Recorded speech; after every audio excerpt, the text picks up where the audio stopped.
زوجه نشستن نبیرو اینقدر شلوغی رو که والا حالا در رهتن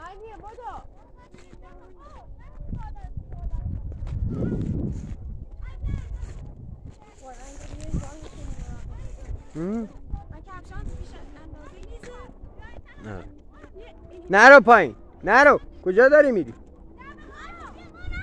وایس محمد حسین نرو تو محمد وایستا با هم بریم وایستا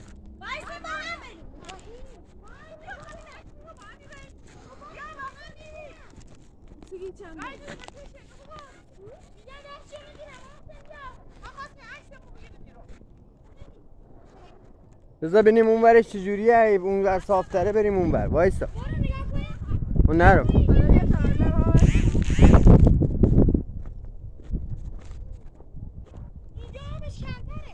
یه صبر کن بابا الکی ایجاد نکنین ساحله بیاین اینجا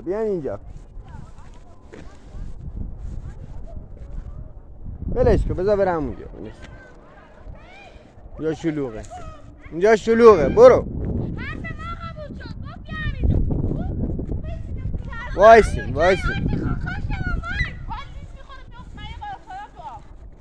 نه این ساحله نه ترس گود نیست که بیاین پایین نه هندونه ای که او به او تیزه یه جریان نره راکته خدا بسته دمینی سرما مریضی بوی فرق داره بابا اصلا دمش هم نمیشه بری همینجا فقط نگاه دم برگشتنی میریم یه جایی که آب بشه بری توش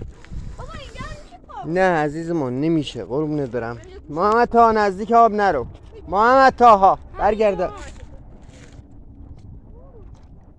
کتو خلونی گیرن مثل مرغ مصنوعیه نره جلو اصلا حرف آمه گوش میده اوی دیدیم پارا بیو خدا بسید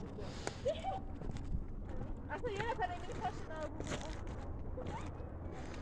نری نزدیک آب